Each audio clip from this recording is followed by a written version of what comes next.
संध्याना जी। पवन राव जी हमारे बीच पहुंचे हैं, उनका हार्दिक अभिनंदन है। तो बाबा साहब के चरणों में कोटि कोटि नमन करते हैं।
और अपना उद्बोधन दे पवन राव जी।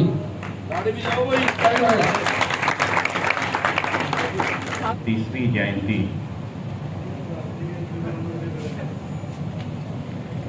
के अवसर पर हरियाणा के कैथल जिले में उंडरी फतेहपुर में आयोजित आज के इस कार्यक्रम के माननीय अध्यक्ष महोदय, जो आपके माननीय विधायक हैं चौधरी रणधीर सिंह गोलन जी, शिव कुमार सिसला जी,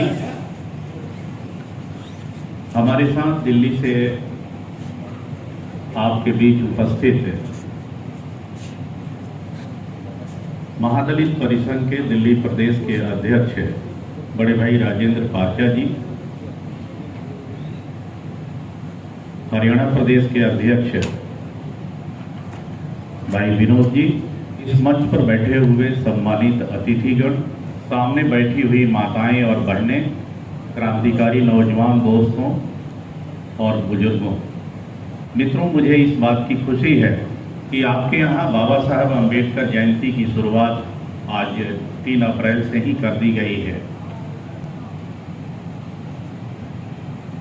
बाबा साहब अम्बेडकर का जन्म 14 अप्रैल 1891 को हुआ था।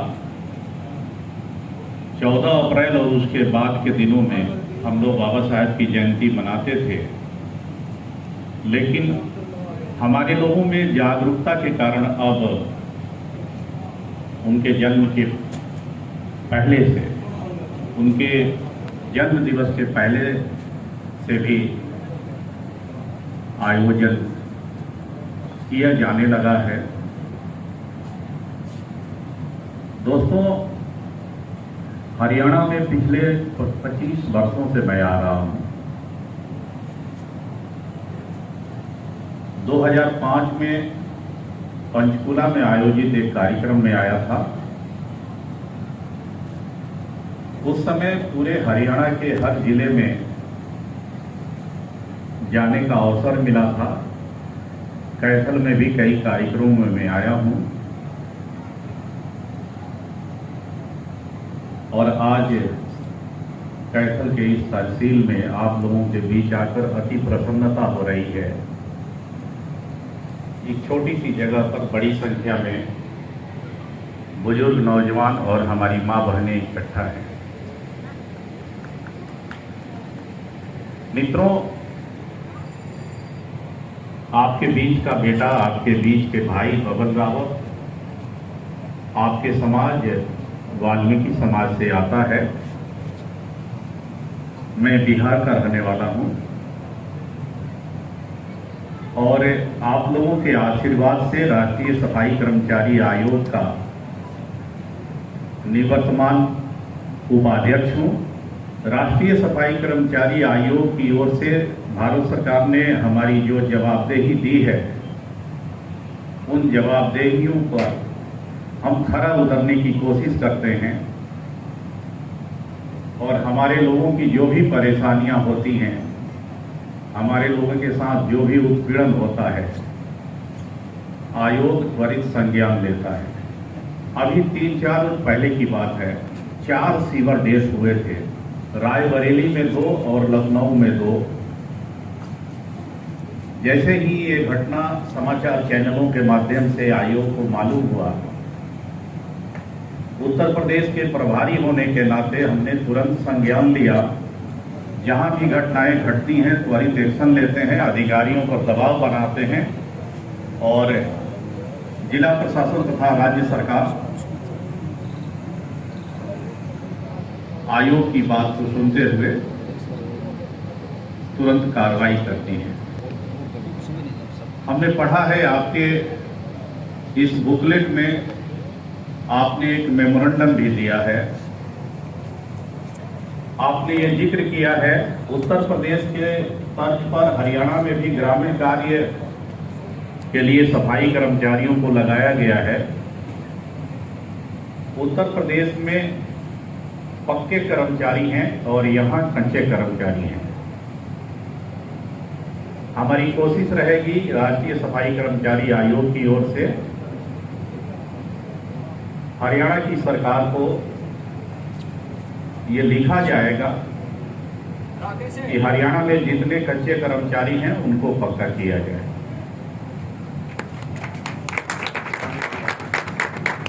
अब मैं आता हूं बाबा साहब अम्बेडकर की जयंती पर।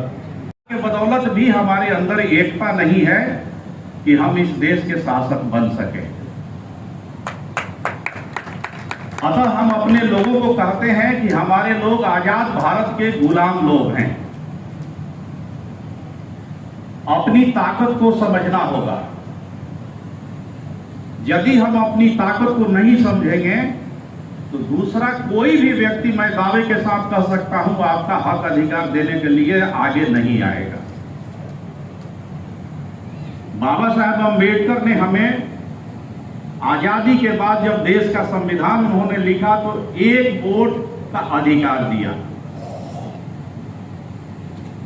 और अक्सर कहा जाता है कि चाहे रानी के बेटा हो या मेहतरानी का बेटा, भारत का संविधान सबको 1 वोट देने का अधिकार दिए हुए है।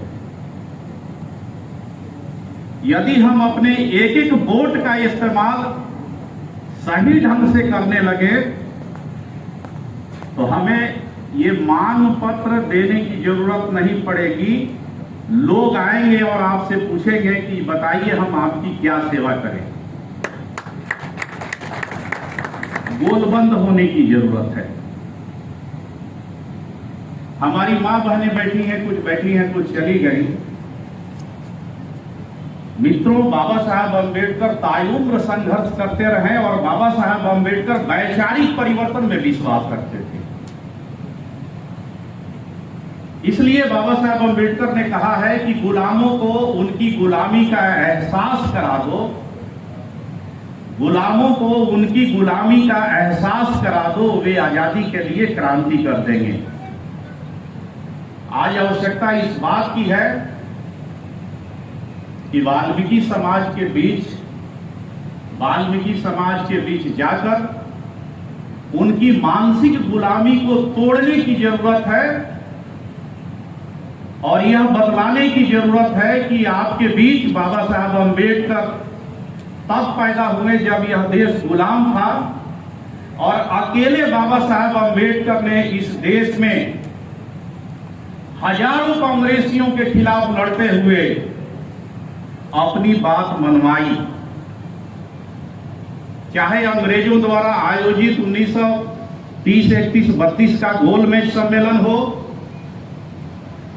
चाहे भारत के संविधान बनाने की बात हो, चाहे भारत के प्रथम सरकार में पंडित नेहरू की सरकार के मंत्रिमंडल में शामिल होने की बात है, बाबा साहब अम्बेडकर को किसी ने भीख नहीं दिया था। बाबा साहब अम्बेडकर अपने बौद्धिक ताकत के बदौलत अपना स्थान हासिल किया था और जब जब बाबा साहब अम्बेडकर को मौका मिला, अपनी बात बाबा साहब अम्बेडकर ने नहीं किया, अपने परिवार की बात नहीं किया, अपने समाज की बात किया। बाबा साहब अम्बेडकर कहा करते थे, जब हमारे बीच और इस देश के पद दलितों के बीच टकराव होगा तो हम अपने स्वार्थ को छोड़ देंगे। लेकिन जब इस देश के बीच और दलितों के बीच जब टकराव होगा तो हम अंतिम कतार में खड़े लोगों के साथ खड़ा होंगे। और बाबा साहब को जब आप अध्ययन कीजिएगा तो बाबा साहब अंतिम लोगों की लड़ाई लड़ते लड़ते इस दुनिया से चले गए। बाबा साहब को यदि छोड़ दें तो दलित समाज में बहुत से लीडरान पैदा हुए, लेकिन बाबा साहब जब जिंदा थे उनको याद करने वाले लोगों की संख्या बहुत कम थी। बाबा साहब के मरने के बाद उनको याद करने वाले लोगों की संख्या दिनों दिन बढ़ती जा रही है। तो मैं माताओं और बहनों का नाम लिया था। मैं ये बताना चाहता हूं, एक बार बाबा साहब अम्बेडकर बंबई में भाषण देते हुए कहा था, ध्यान से सुनिएगा। बाबा साहब अम्बेडकर कहते हैं कि एक ब्राह्मणी माँ जब गर्भवती होती है तो वह यह सपना देखती है कि हमारे गर्भ से जब औलाद पैदा होगा उसे हाई कोर्ट का जज बनाएंगे। और एक मेहतरानी माँ जब गर्भवती होती है और बच्चा जन्मती है तो यह सपना देखती है कि हमारे गर्भ से जो औलाद पैदा होगा उसको नगर निगम नगर पालिका में झाड़ू वाला का काम दिलवाएंगे। ये है सपने में फर्क। हमारे लोग भी सपना देखना सीखें। जिसने सपना देखा, अगल बगल के लोगों को बढ़ते हुए देखा, वे आगे बढ़ गए।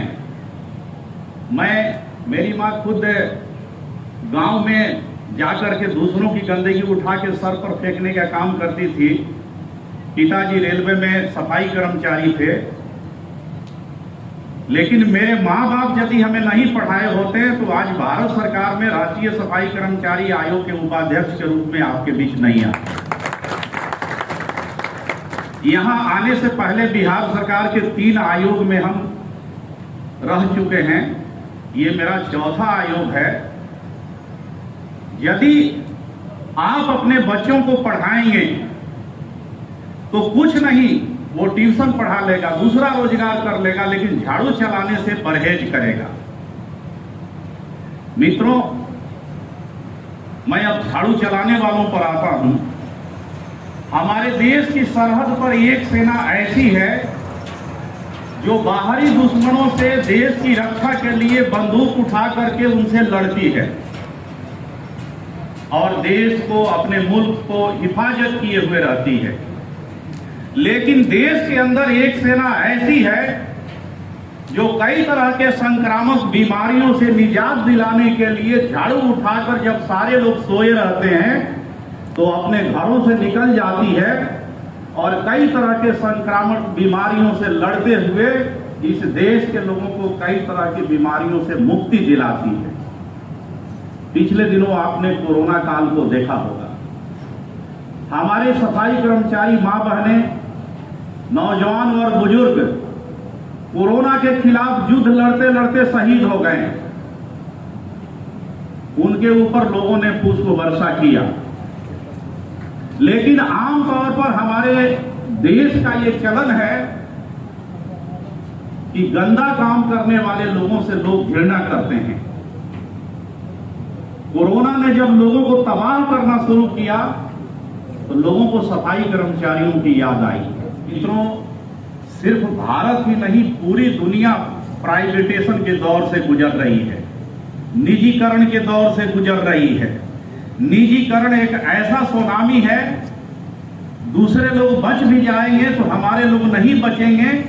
इसलिए हम हाथ जोड़कर प्रार्थना करने आए हैं कि निजीकरण के इस दौर से यदि हमारे लोगों को मुक्ति पाना है तो आपको एक नारे को हथियार के रूप में इस्तेमाल करना है, और वो हमारा नारा है, शिक्षा को हथियार बनाओ, झाड़ू छोड़ो, कलम उठाओ। मैं इसलिए कह रहा हूं कि शिक्षा को हथियार बनाओ, झाड़ू छोड़ो, कलम उठाओ, क्योंकि हम भगवान वाल्मीकि को मानते हैं और उन्होंने कलम से रामायण की रचना की। क्योंकि हम बाबा साहब अम्बेडकर को मानते हैं, उन्होंने कलम से संविधान की रचना की। क्योंकि हम पूर्व में क्षत्रिय कुल के थे, हमारे पूर्वजों ने इस देश की आजादी के लिए, इस देश की अस्मत के लिए कुर्बानियां दी, हिंदू धर्म की रक्षा के लिए कुर्बानियां दी। लेकिन हम अपने पूर्वजों के इतिहास को ठीक से जानते नहीं।